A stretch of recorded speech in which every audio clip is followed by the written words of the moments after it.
Hi, I'm Lindsay Hall, Head of Thought Leadership at S&P Global Sustainable One. And I'm Esther Wielden, a Senior Writer on the Sustainable One Thought Leadership team. Welcome to ESG Insider, an S&P Global podcast where Esther and I take you inside the environmental, social, and governance issues that are shaping the rapidly evolving sustainability landscape. COP29 is coming up in just a few weeks, starting November 11th. That's the UN Climate Change Conference of the Parties taking place in Baku, Azerbaijan. And in last week's episode of the podcast, we heard how this will be the so-called finance COP.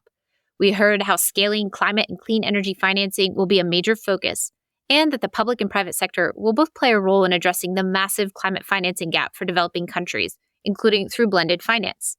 We've also been hearing on the podcast about the need to accelerate investments in low-carbon technologies and solutions across sectors. Well, in today's episode, we'll explore how companies in some of those sectors are approaching the low-carbon transition.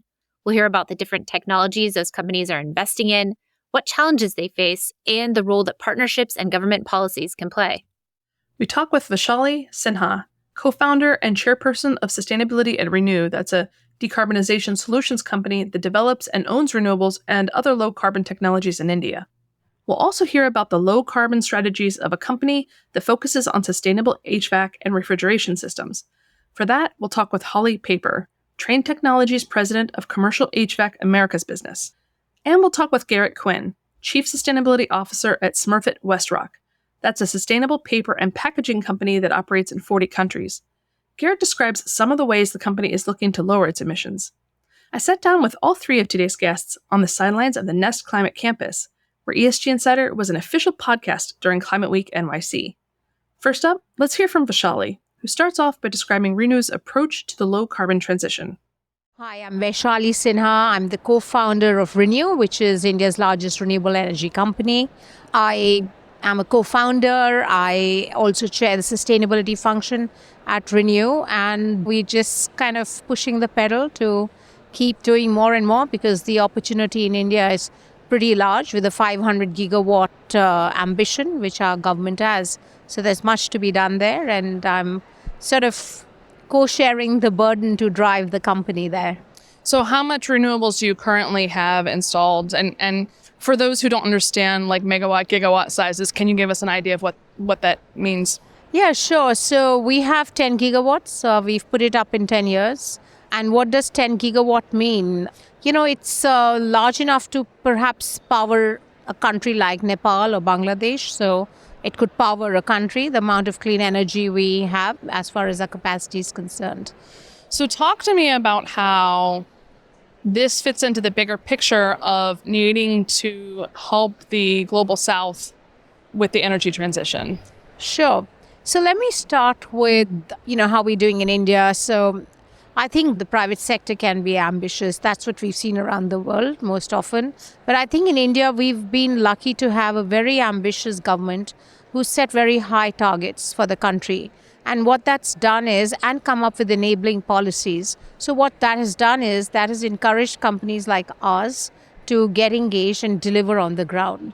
And actually, if you have enabling policies, it's really about getting the capital, which is the other big pie to solve for, and then executing on the ground. So in India, we've been able to, I would say, prove to the world that it is possible with enabling policies and with private sector. When both come together, we can really, outperform our targets, which we've done in India. We just crossed 200 gigawatts of capacity in the country, which we celebrated recently in an event we had in India. So it's a good example for other countries which are setting targets to push the envelope and set more ambitious targets. Can you give me some examples of some of the policies that have helped drive this change beyond setting the targets? Sure.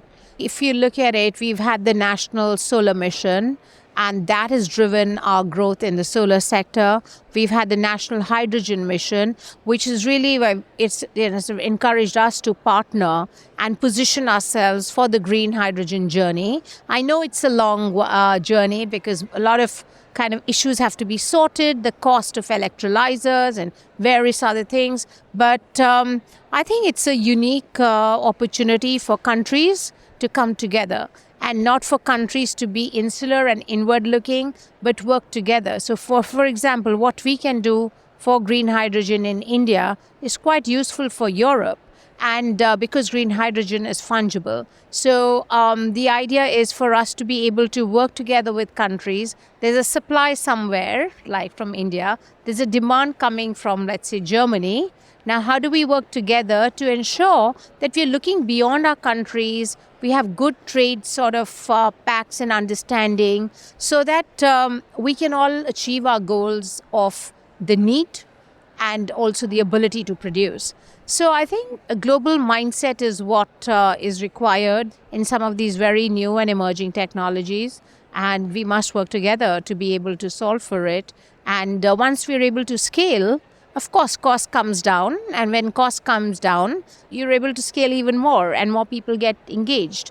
So that was a story for conventional renewables, now that we call wind and solar.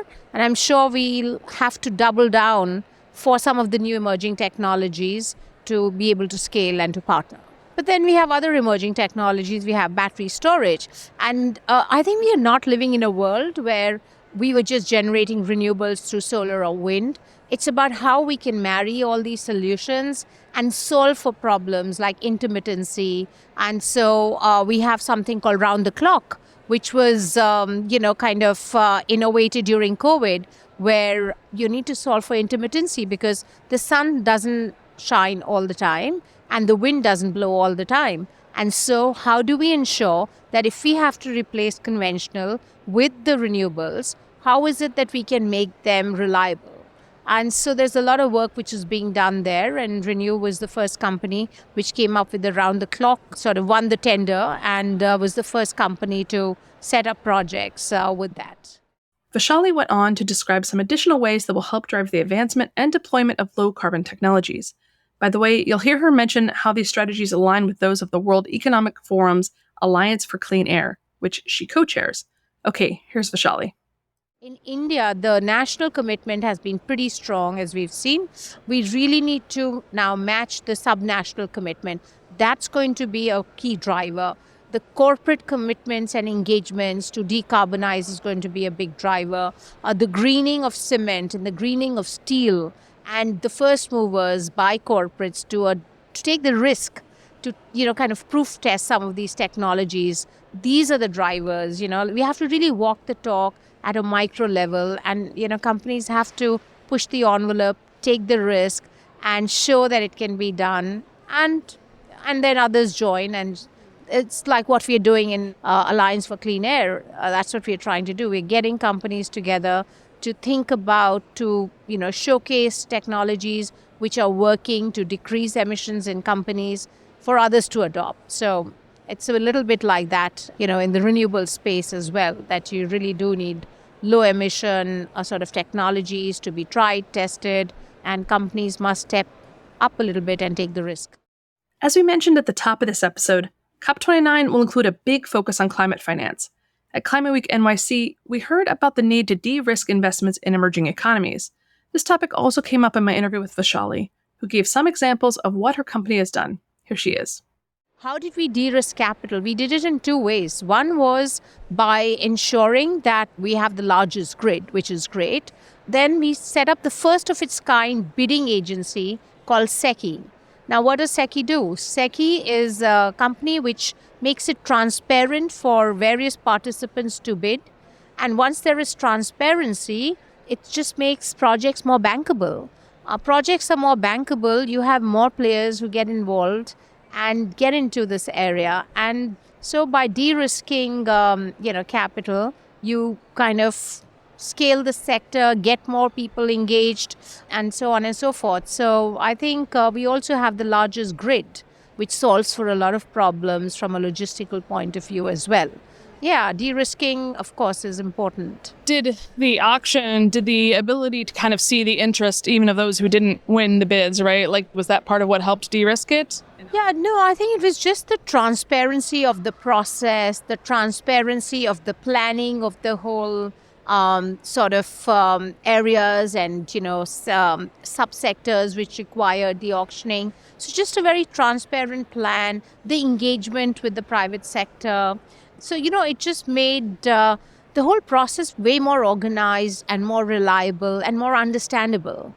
also it got all the states engaged in a very systematic way. So you could see the bigger picture of what was being done as auctions happen. It wasn't like random, okay, now we are doing this and that. So I think that very systematic approach with a transparent sort of communication with the parties who were involved gave that clarity and so perhaps made it easier for financial institutions to understand what's going on. Once they understood what it was, projects became more bankable and more profitable and so on and so forth. Yeah.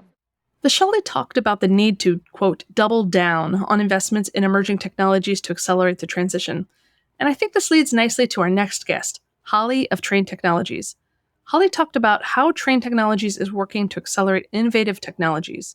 You'll hear her mention Scope 1, 2, and 3 emissions. So Scope 1 emissions are direct emissions from a company's operations. Scope 2 emissions are indirect ones. Those are primarily derived from purchased energy. And Scope 3 emissions occur up and down a company's supply chain, as well as when a customer uses their products.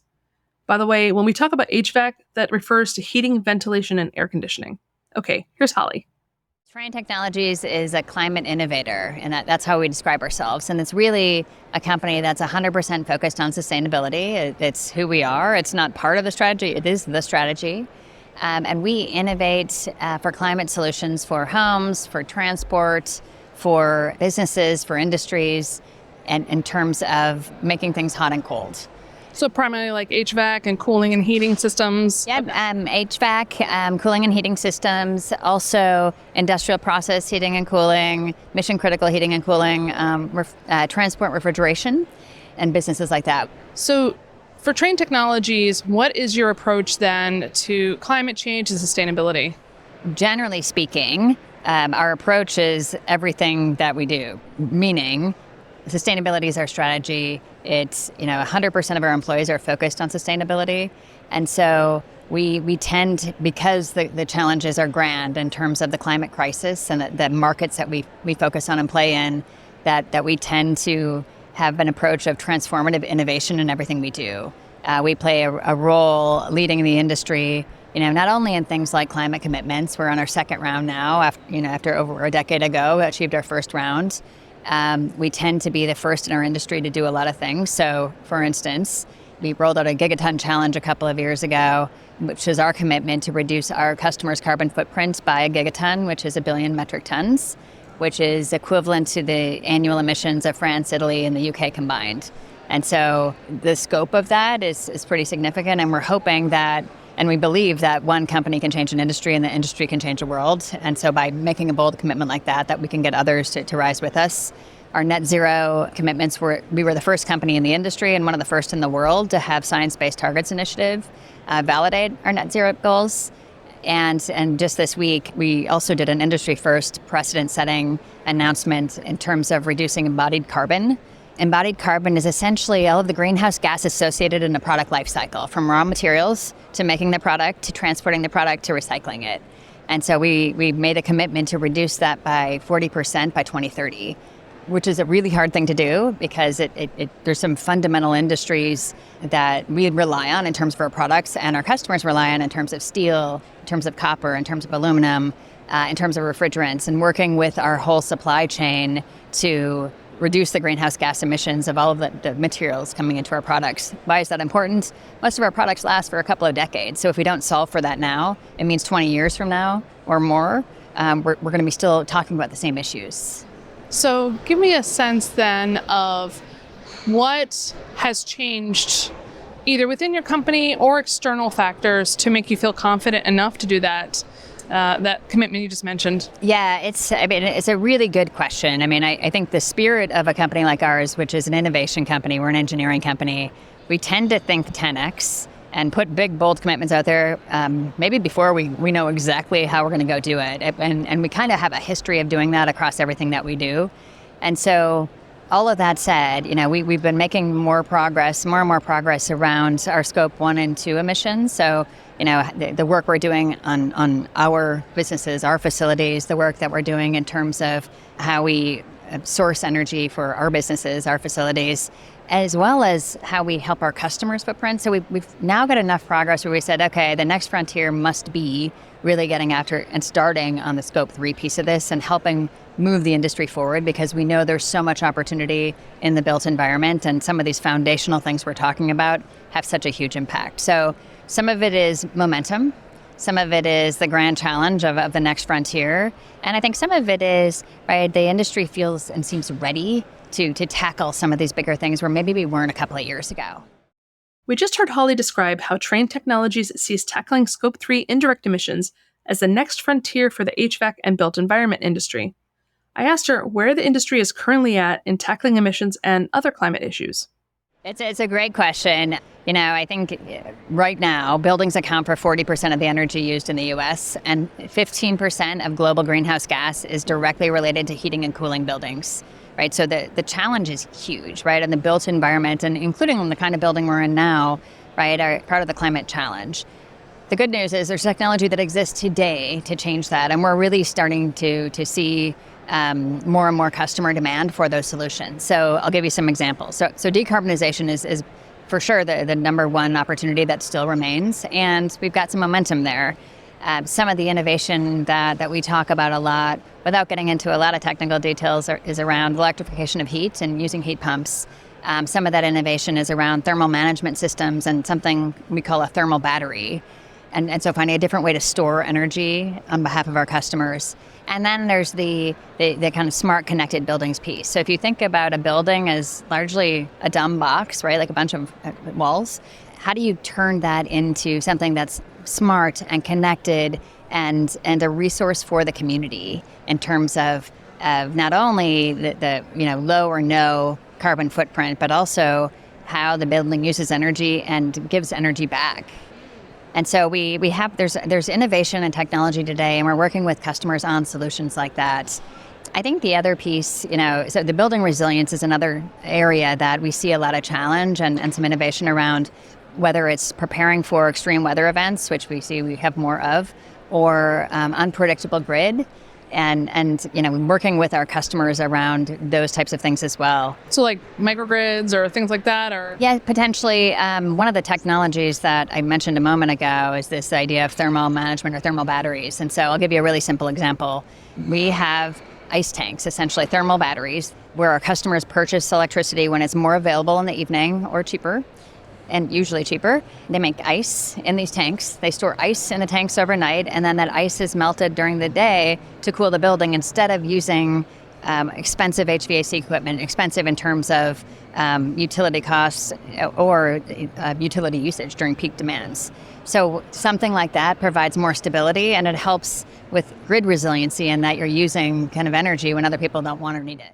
Holly went on to describe some of the factors helping to drive the industry to become more sustainable.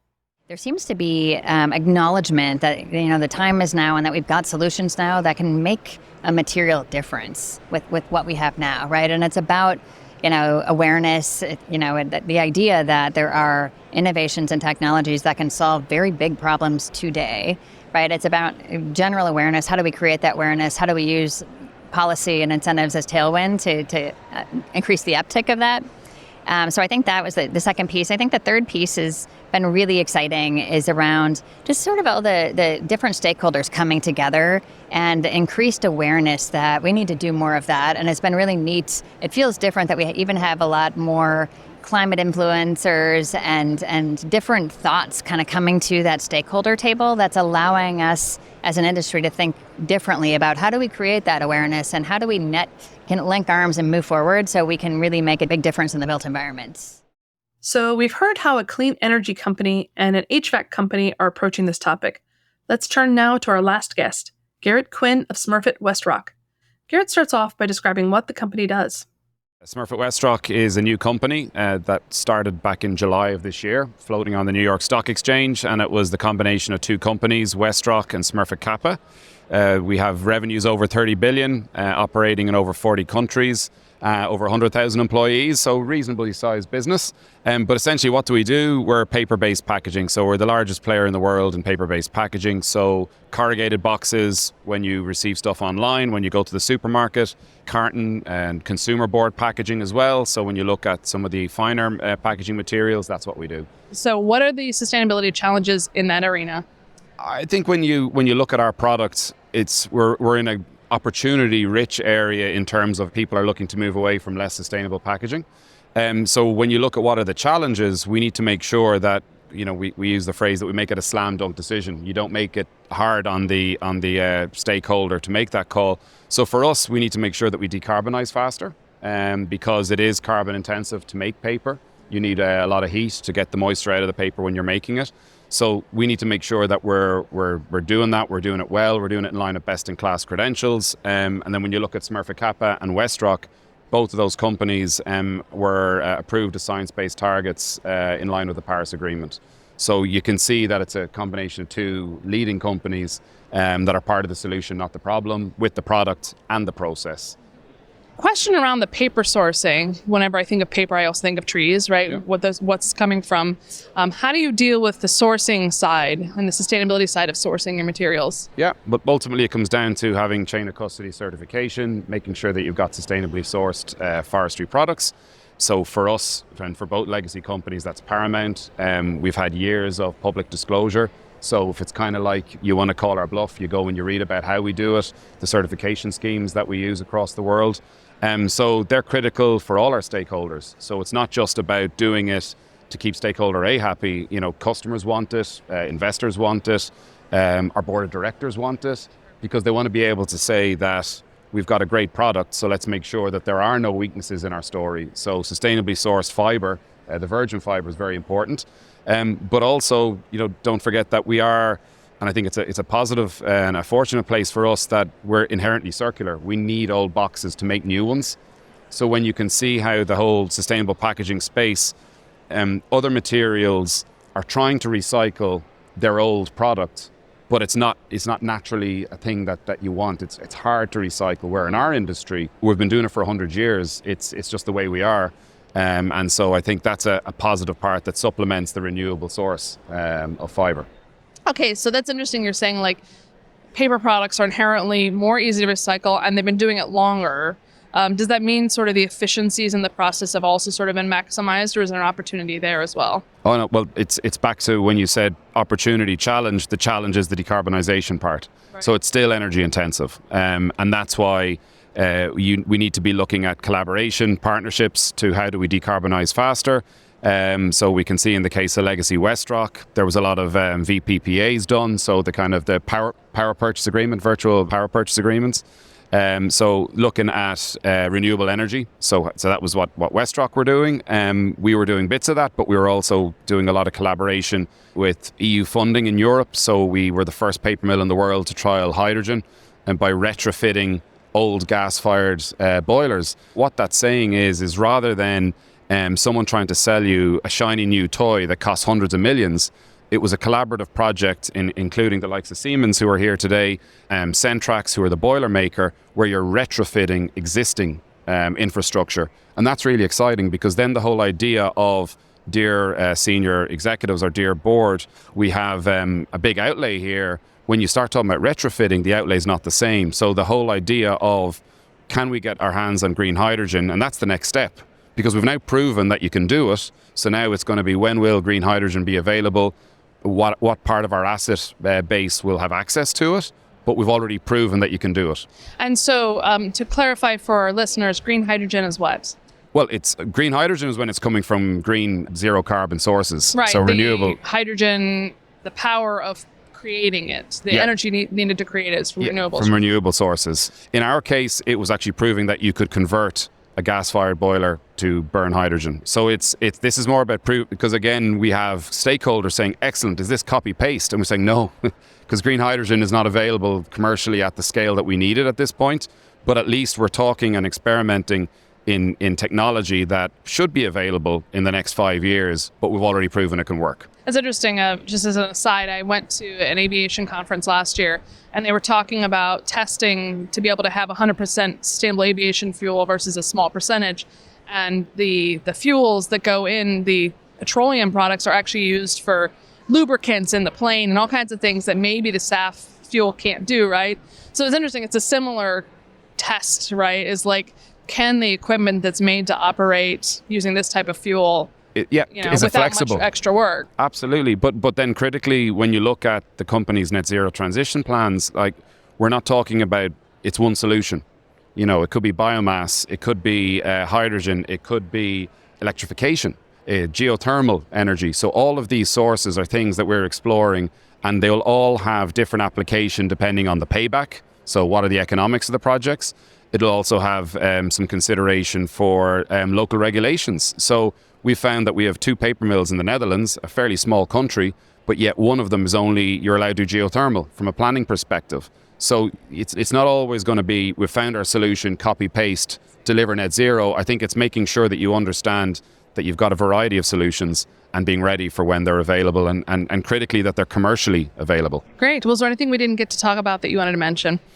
No, I think, sometimes people think about sustainability and, is it just about doing the right thing? And I think the part that we just add to it is it's about doing the right thing and making money. And it's something where, as a company, we've always been saying it's okay to do the two.